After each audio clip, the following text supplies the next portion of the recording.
welcome to the BC-CAT Research Factor. Today I'm going to overview a recent study on profile and performance of transfer students at British Columbia Research Universities. The study covers 5 academic years from 2013-2014 to 2017-2018. So, what do we know?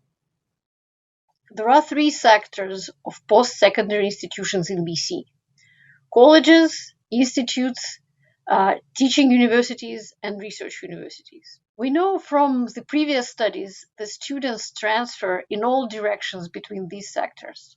However, the study I'm talking about only focuses on the flow of students to research universities. Colleges and institutes have been the main source of transfer students to research universities traditionally. It is the same for this study. 72% of all transfer students came from colleges or institutes. What is the proportion of transfer students included in this study among all mobile students in BC? We know that around 55,000 students move from one BC public post-secondary institution to another each year. Transfer students at research universities are a sizable but small chunk, about 10% of all mobile students. This percentage provides context that this study covers only a subset of all transfer students in BC. Now, what were the research universities? The receiving side was the members of the Research University Council of British Columbia, Royal Roads University, Thompson Rivers University, Simon Fraser University, University of British Columbia, University of Northern British Columbia, and University of Victoria. And the sending side was all post-secondary institutions that are members of the BC transfer system, all 39 of them. This includes not only BC public post-secondary institutions, but also private and non-BC members of the BC transfer system. How do we define a transfer student? They are students transferring 15 or more credits to research universities, and these credits are from courses at any college, institute, or university in the BC transfer system. The last institution the student got their credits from prior to transferring to a research university counts as their sending institution. Before I dive into describing more detailed findings, let me show a quick comparison of the profiles of transfer students and direct entry students, that is, students who entered a research university from high school. Transfer students were older than direct entry students and took somewhat smaller course load in the first year at research university. While the percent of Indigenous students was roughly similar between direct entry and transfer students, the largest difference was the proportion of international students in the study cohorts. More than a quarter of transfer students were international. This is a lot more than the percentage among direct entry students. This difference is something to keep in mind when considering other results of this study. The largest number of transfer students came from sending institutions located in the mainland Southwest region, likely because there are more post-secondary institutions located there than in any other region of BC. Some private institutions in the BC transfer system have become major centers, and this affects the numbers.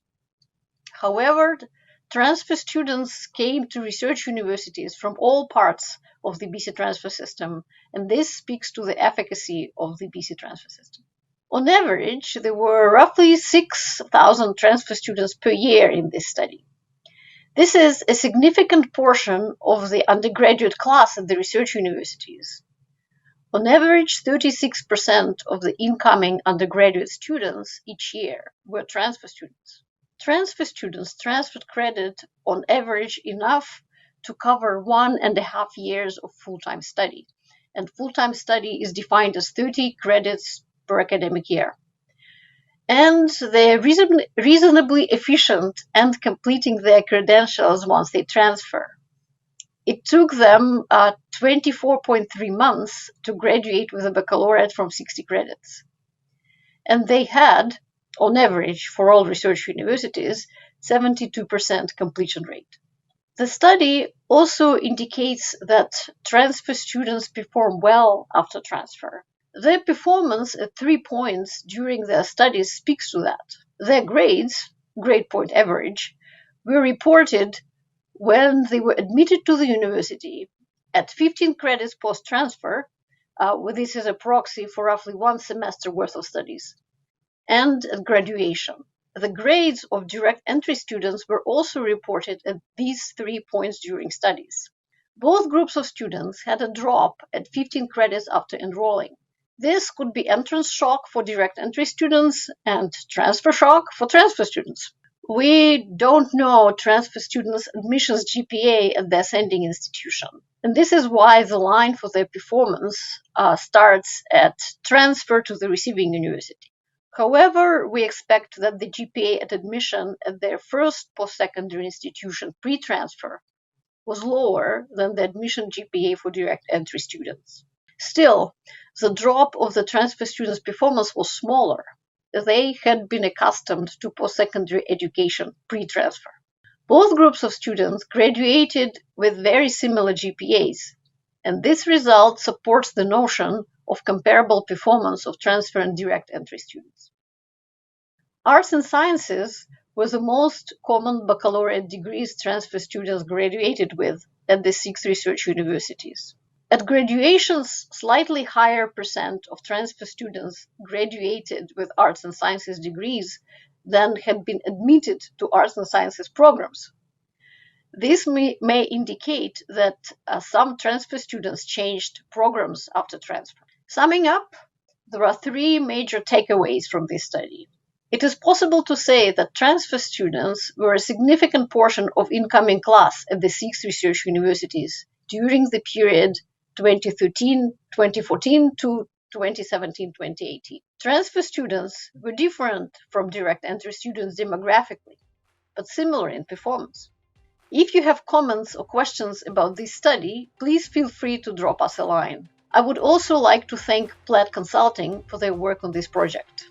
Both the full report and the study summary are available on the BC-CAT website. That's it for this issue of the BC-CAT Research Factor. Please stay tuned for other updates, check out BC-CAT publications, and feel free to share and subscribe.